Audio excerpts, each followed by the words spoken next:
It's strange around here. It's dark. Of course, it's the void of night, and yet there's this eerie quiet, not just downtown where people are not allowed to go past police barriers, but here in Midtown, the streets are empty. Times Square normally jammed with people in traffic at this hour, coming out of theaters or restaurants or movies. There's nobody there. I was coming down Fifth Avenue tonight on a bus, the only way to get around town. Nobody there. Manhattan, of course, is an island, and in the way this island has now pulled up its drawbridges, at least, if not literally, metaphorically.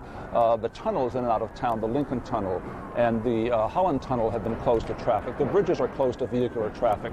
Only the George Washington Bridge has one lane open for outgoing traffic, nothing coming inbound. But to give you an idea of how jittery people and police are here, bomb squads are everywhere, racing around the city, checking out every suspicious vehicle. In fact, one on the George Washington Bridge are trying to approach the George Washington Bridge was stopped and searched. They thought they had something there. It turns out to have been a false alarm. But everybody is working 24 hours through this evening. And one of the things that really shows how a city like this, a city of more than 7 million people, has been affected, is a very simple thing. By 4:10 a.m. in the morning Eastern Time, we'd be having the first editions of the morning newspapers, the New York Times, the Daily News, and the New York Post. We don't have them yet. Why? The reporters and editorial offices are just a few blocks from here. The Daily News is just right over here, 1 block away. But their printing presses several years ago were moved outside of Manhattan, where real estate is cheaper. They're across the Hudson River over there in New Jersey. Some of them are over in Queens in that direction. The tunnels are closed. The bridges are closed.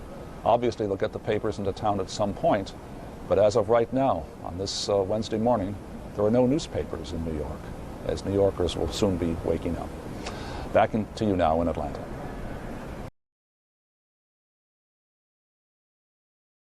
And once again, our Garrick Utley.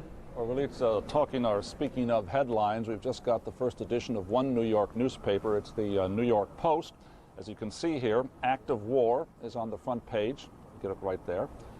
World Trade Center bombed, and there's a picture, a still photo of that one plane heading into one of the World Trade Center towers. We're still waiting for the New York Daily News and the New York Times. They're having trouble getting their papers in, as the Post did, from across the rivers where the printing plants are located, because the bridges and the tunnels have been closed. The morning newspaper, another one, has reached Manhattan Island, New York's Daily News, the largest circulating tabloid in the United States, the oldest one too. The headline is simply, "It's War," in red letters, pictures throughout the newspaper, as throughout the other journals coming out in this city and across the country this day. Really telling us nothing new, except that it's war. The question, of course, Carol, is if we know where the battleground is. It was right down here in Lower Manhattan. It was in the Pentagon today or yesterday. The search there continues. The question is, where is the enemy? And that's what we will be asking for days and weeks to come. What more can we say? What are New Yorkers waking up to? Well, now they're waking up to their morning newspapers, and now the New York Times is there. That says it all. U.S. attacked, the picture, and the stories of what happened. Today's headline, a headline that will not be forgotten. And back to you now, Carol and Vince in Atlanta. Here is the front page once again. Let's go through the papers and just show you what has happened here.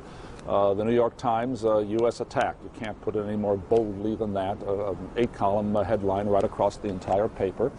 The New York Daily News, the leading tabloid in circulation in this city, it's war, as direct as it can be.